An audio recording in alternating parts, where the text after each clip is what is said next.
Additionally, if you are not a board member, the CEO or her staff, please turn off your video. And so I will do a roll call of the board to identify who's present. Please identify yourself first before speaking on the record. Chair Sally.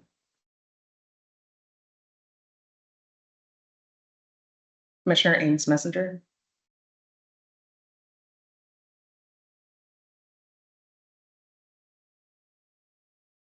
Commissioner Kenyatta Bay. Commissioner Chicas Guzman. Madam Chair, Commissioner Ames Messenger is here. She said she might have to step away and come back for various reasons, but she is here. Okay, awesome. Thank you. So we have 2 commissioners present. Members of the public that are here for public comment. If you would like to provide public comment in the future, you can do so by signing up the day of the meeting. We have spots for 5 individuals to give either written or pre-recorded comment in the policy committee. Each speaker would be granted 3 minutes, and all public comments should address the policy related issues that we're discussing. Individuals or groups that are interested in providing comment to this committee can do so one of 3 ways. You can email public.comment@bcps.k12.md.us. You can call our board office at 443-642-4095, or you can visit our board office in room 406 at 200 East North Avenue to sign up. And so today we have several policies that we're going to be discussing. Policy BDD, Board Committee, Tier 1, Policy BBA, Board Powers, Responsibilities, and Professional Standards, and then Compliance Report Review and Public Comment. So is our board executive here to present for Policy BDD, Board Committee, Tier 1? Hi, good afternoon. Good afternoon. Chair Esposito, how are you? Good. Thank you for giving me the opportunity to review this policy with you all. Let me just go ahead and share my screen and get going.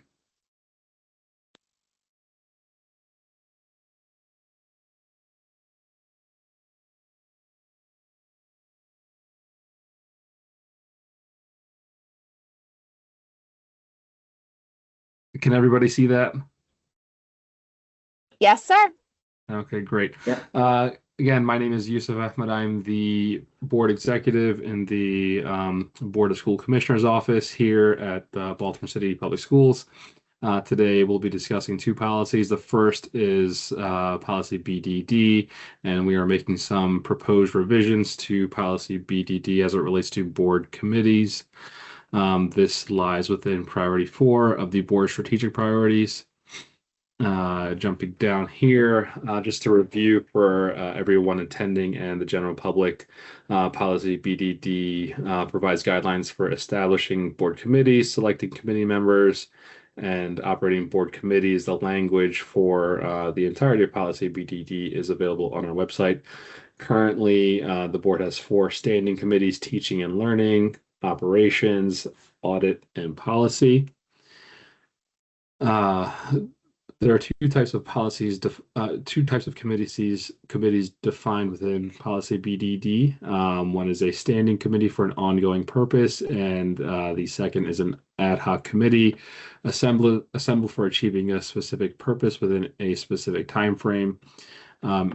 We have had 2 committees in addition to the standing committees, but those are the Strategic Planning Committee and the Safety and Homeless Committee. The revisions today seek to address the 2 additional by adding strategic planning as a standing committee moving forward.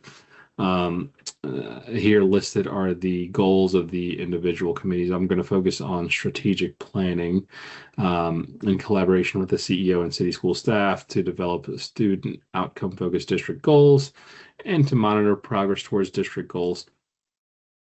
This policy is being revised very simply to make sure that strategic planning is added as a standing committee. and moving forward to ensure we are compliant with the policy as it was intended. The proposed revisions are simple here, as I mentioned in the previous slides. This is a tier 1 stakeholder engagement. We will ensure that we abide by the proper engagements with all of the groups listed here, and seek out any comment that these groups wish to address. The timeline here is very simple and straightforward. We're here today. We'll be moving to first reader in July, and as we come back to the new school year, we'll be going to second reader then. And that is the end of this one. I will pass it back over to Chair Esposito for any questions. Awesome, thank you. And I'll hand it off to committee members. Does anyone have any questions?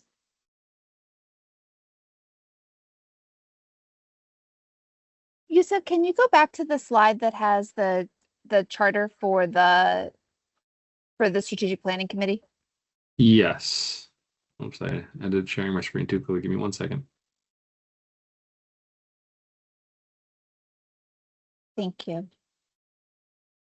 I guess like the nature of the question is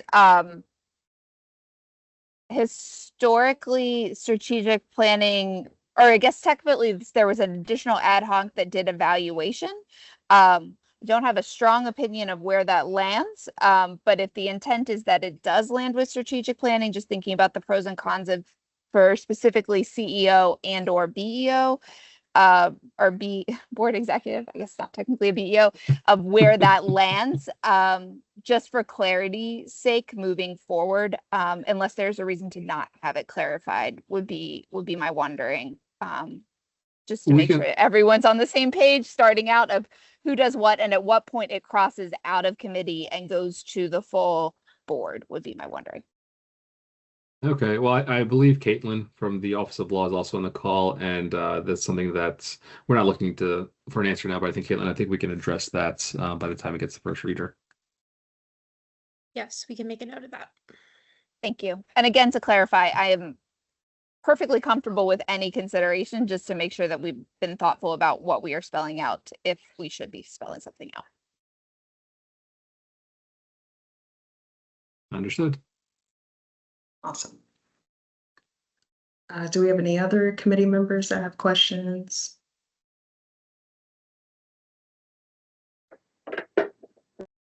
Okay, seeing none. Thank you. Yeah, thank you for presenting. Oh yeah, go ahead. Sorry, the last, if there wasn't anybody else at, just to confirm, also with safety and wholeness, and I will say, like, I was not serving on the board when that began.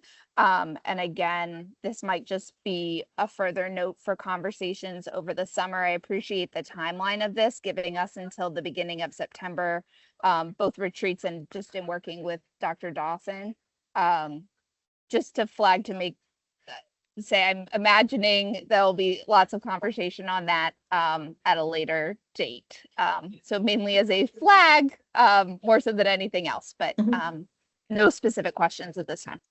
Okay, And well, I can share some context because I was, I know during the time that I came on the board, I believe students that we were losing to gun violence, it was incredibly high. So when we were processing all of that and trying to figure out, you know, like how we have like intentional space to have those conversations, Commissioner Coy proposed creating the Safety and Wholeness Committee.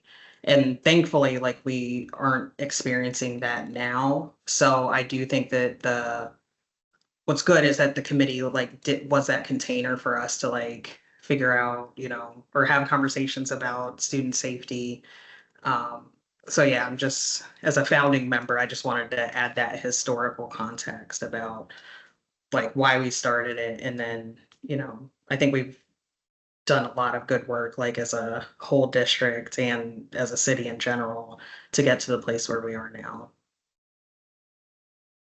I really appreciate that framing, and even just looking at the focus areas going into the next 3 to 5 years, that work is definitely representative or represented and prioritized in the way that those are expressed. So I think that there is a lot of continuity, and thinking of that as a continuation, Esposito, I appreciate that initial framing as we move into the next phase of this work, as it is also a priority for Dr. Dawson. Thank you. Yep.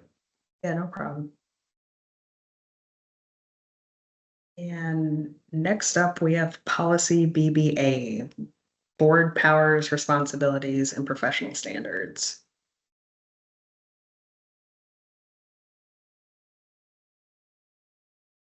Give me 1 second. Okay, can everybody see that? Yep. Okay, great. Yes, sir. So just rolling into the second proposed policy revision here.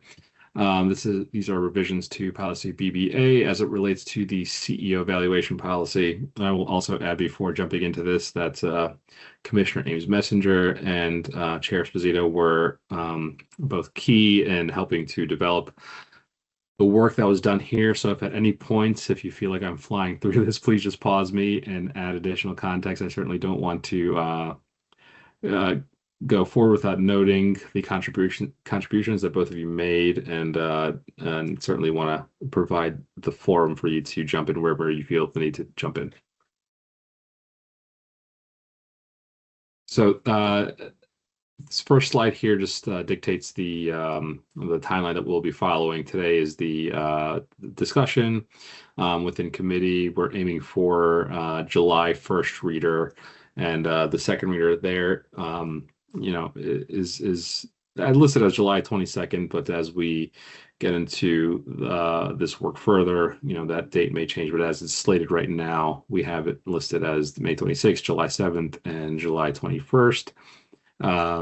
Also recognizing that summer board dates we haven't fully finalized what that is going to look like with Dr. Dawson coming on board, and so we'll update the committee and the public as needed on an ongoing basis. The CEO will have a performance-based contract and evaluation. We're basing this on the annual performance goals. And we're also going to be considering staff and community feedback based on the 5 community values. Commissioner Ames Messenger, I want to just give you a chance here to talk about some of the stakeholder engagement that has been done so far and some of the feedback that we received. If you have a moment to do so, if not, I can come back to you later in the presentation. Yeah, I can cover that. So a lot of this was in the context of the in conjunction with I'm sorry, let me clarify. Am I speaking to the community engagement around the focus areas, around the CEO evaluation more explicitly? I was referencing the focus areas, and I can just... Perfect. That's great. I just wanted Yeah. to make sure I was speaking to the right thing. Yes. Yeah. So in partnership with Alma, we began in September and October of 2025 and did an extensive mixed methods about community engagement, looking more broadly at not only what we are looking for in a CEO, but what the broader Baltimore community, including philanthropic, governmental partners, partners within city schools, parents, kind of the full spectrum of what people were looking for and viewed as city schools' greatest success, things that they were looking to focus on moving forward. And so from there, members of the board, members of staff, some additional consultants, and Alma worked closely for about 4 months, pulling out some of these larger themes, which we have focused into focus areas as well as community values. So the focus areas are what the community was indicating that they wanted to have be the focus for this next 3 to 5 year period, in partnership with the new CEO who has now been named, and we're excited for Dr. Dawson to arrive. And then those 5 community values are looking at kind of the how of what the community was looking for city schools and how they are interacting with students and with the community at large. And while both were present, I will say the community values were highly emphasized and kind of came throughout the tone, but were sometimes harder to measure. And so the balance of having both of those is what we will look through in assessment going into the CEO and the goals that we will be setting in the coming months. Thank you for that. And I brought this slide up now just so that the public can see what the 4 focus areas are. And me saying them out of in this order does not mean that's the order in which they hold the weight. So I'll say them out of order for that purpose. School climate and student well-being, supporting students with diverse learning needs, more high-performing schools, and our school portfolio strategy. Thank you, Commissioner Ames Messenger. Thank you. The evaluation listed here these are the framework components and the weights that are associated with each component broken down. And one of the key pieces here is the community survey that's open feedback. And while it's not part of the formal rating, I do want to say to the commissioners, to any staff on the call, and also to the public who may be listening, that the community feedback is something that the Board of School Commissioners is taking very seriously and has started to review. So I just wanted to make that comment to make the public aware of that. Here is the QR code, which is also on our website, that the public may provide additional feedback if they have not done so already. And we'll boost this one more time before the school year lets out.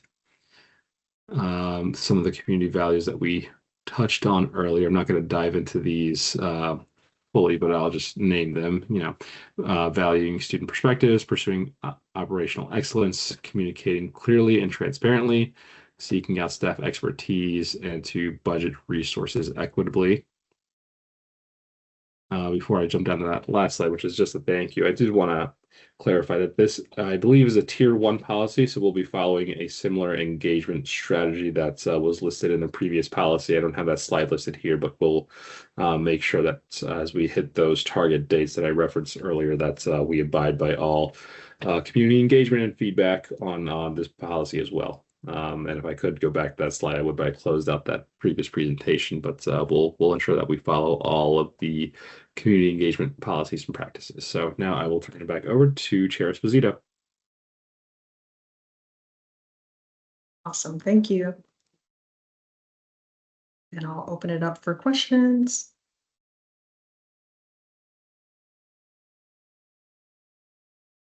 I have no questions, just an additional thank you for the board office and the legal office, specifically for getting this across the finish line. Yes, same. I'll also thank them, but frame it as this isn't the finish line. This is more like the starting line. So we've just started. Very important clarification, but to this point, yes. Yes, I echo that. Thank you all for your work on this. And no questions from me either.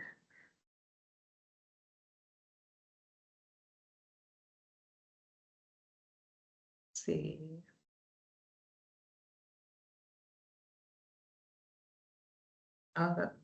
Slide. Let me see. Do we have?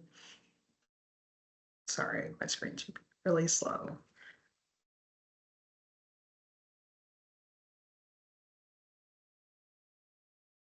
And Chair, just switching off my presenter hat back to the board executive hat, doesn't look like Commissioners Kenyatta Bay or Chigas Guzman have joined. So you. Okay. Yep.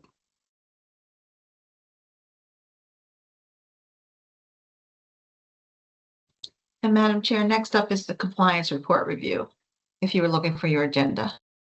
Yes, I'm trying. I have too many windows open. My apologies. Okay, we have compliance report, IKEB graduation standards up first. And do we have any questions, comments around that?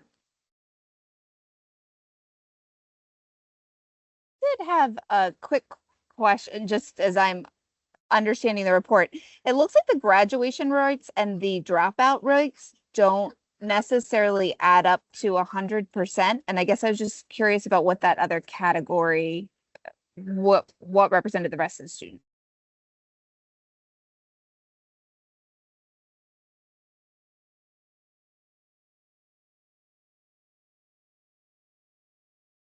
Is anyone online that can speak to that?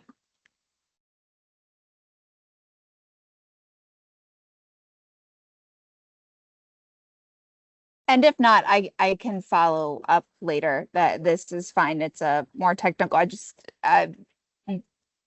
Makes me concerned that I'm not quite grasping what's being presented. Madam Chair, I was just going to ask if Sarita knew who would be online or supposed to be online, because maybe they're having difficulty speaking. Oh, okay. I believe it was Josh. Let me double check. Wait, I'm sorry. Are we talking for the item that is being The compliance report. presented? Okay, hold on. IKEB.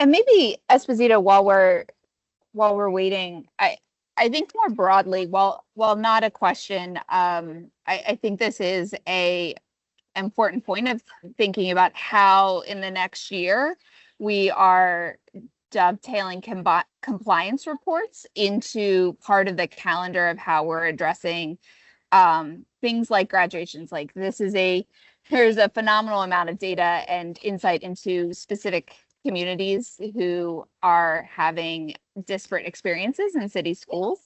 And I think just looking at how we build this in is when we're thinking about high performing schools and what does that look like for our high schools and graduation rates. So I guess just mainly this is a flag that I appreciate the information and the data here, and I'm looking forward for the board starting to build or think differently about how we handle compliance reports like this within the context of progress monitoring and specifically looking at those 4 focus areas. So just as kind of a broader framing, and again, appreciate the brilliant minds within staff who have been partnering with the board to build out what this new calendar and progress monitoring process could and should look like. Yep. And I definitely have like some follow-up questions, especially around foster I thought care. you would. Yeah. Yeah, especially around foster care. The graduation rate is 24% and the dropout rate is 68%.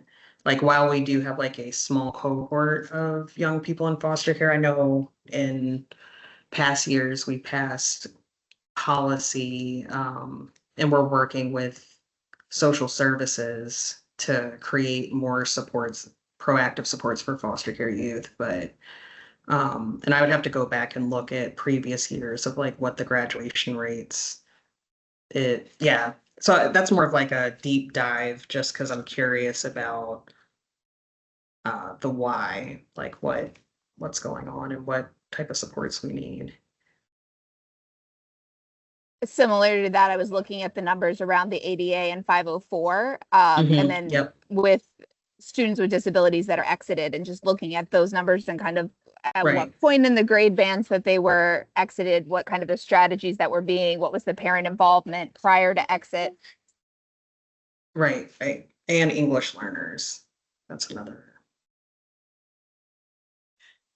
If we don't have staff, I actually wonder if this would be something that would be worthwhile. Because I think also, like, looking at the broader board, that this is probably something that more than just the 2 of us should be Right, looking right. about and talking about with staff. So that might be something, if someone's not on the line, and even if someone is, that might be worth tagging to a different setting that isn't just you and I.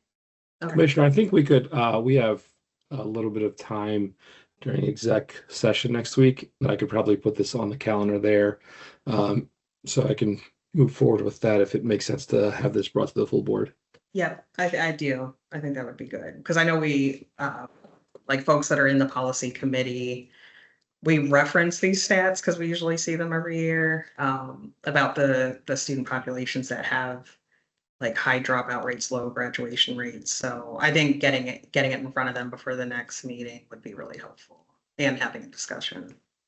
Yep, board staff will work on that. Thank you. Do we have Just an any- additional thing on that, and I can talk to Chief Jones about this as well.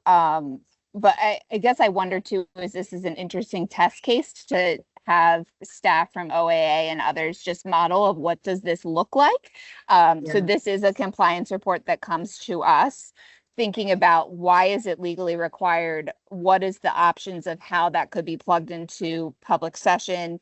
Kind of realizing the time delays, this seems like for many of the conversations that I've been having with staff, and you and I also Ash, have been having, of like, this could be a useful test case to think about what does that look like inside of this broader shift towards progress monitoring and goal work towards kind of renaming our goals. Yep.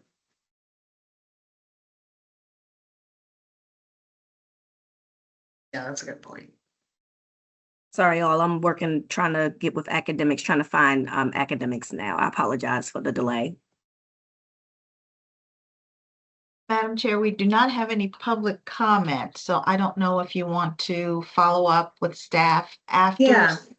Yeah, let's do that, because I mean, I think to Commissioner Ames Messenger's point too, it would be better to have like a broader discussion like outside of the policy, so that other folks that are aware of this, can be part of the conversation and hear the same feedback from staff. I think that'll be helpful. And then our other compliance report is, oh, it's a memo. It's IKE EA, compliance report extension report. Wait, no, that's a private memo. Sorry. Yeah, that was the only compliance report policy IKEB for this meeting. Okay, got it. Sorry about that.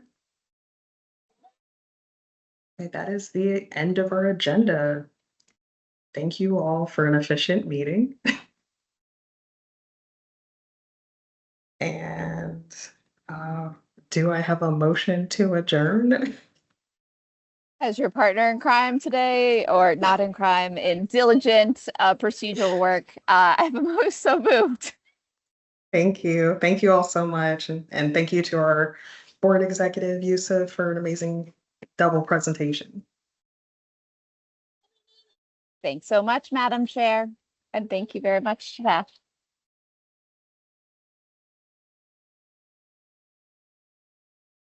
Have a great week, everyone.